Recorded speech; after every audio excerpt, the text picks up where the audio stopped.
he looks surprised, he's wondering what the next slide he's going to talk about. That is true.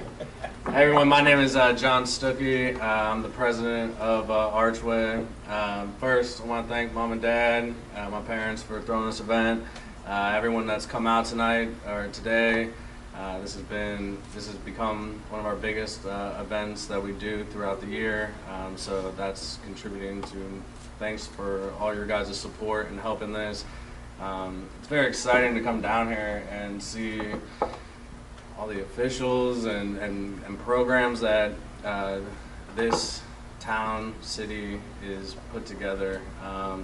You know, I am from St. Louis. We have a huge issue out there, and it's exciting to come down here and see some of the programs that are put in place to help support people trying to get into recovery. You know, it's on the slide that has been presented here, 1 in 10 people have access to treatment.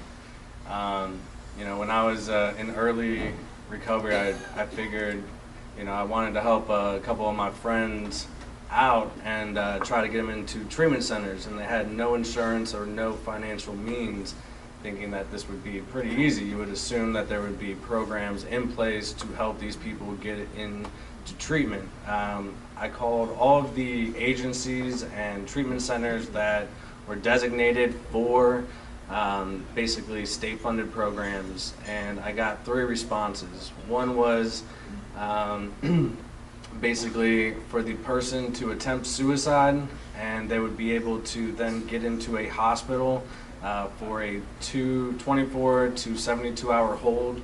The second option was for them to commit a crime bad enough that would basically be a felony that the state would then pick up their treatment cost after they completed their prison. And the third one was they could get on a 6-month waiting list. And I said, okay, well that sounds like the best option here. And they said, no, 6 months, you call back, and then we'll put you on the waiting list. So when you think that there's treatment available, you know, it is very difficult for people to find treatment. You know, there's very little options, and one of the main barriers is financial means. You know, so being able to provide people, even with insurance, you know, it's the difference between someone paying their deductible, being able to cover medications, being able to pay for doctor visits, is the difference between these people getting help and not. So, you know, every $100, every $1,000, you know, you're helping, you know, 10, 20 people be able to get the treatment that is necessary. You know, when people are addicted to drugs, you know, to maintain the habits that they need to control their addiction, you know, they do resort to crime and other things that, you know, cause them to get arrested, catch felonies, and in which returns, you know, the state pretty much has them for life because it's very difficult for them to get jobs, employment, and to be progressive past that point. So, you know, we're taking necessary steps where if people need or want help, that they can be able to call us and assist them no matter where they're located and no matter what state, and be able to, on a national level, be able to get anyone that's looking for treatment into treatment and be able to help them financially when needed. Here are some of the organizations that we've teamed up with throughout different states and other organizations that are doing similar things. So once again, I just want to thank everyone for coming out here, let you know that your money is going to a good cause and that you are saving lives with the money that you are donating. So thanks again for everyone coming out here. Thanks again for all the officials for being here, and thanks to my parents.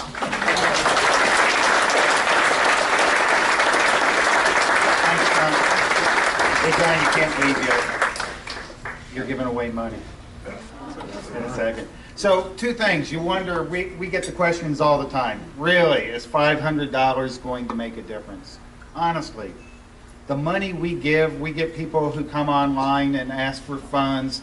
We don't give the money to the individual directly. We make them work through their caseworker, whatever recovery center is, and then we apply the money to that recovery center around the country to be applied to their bill.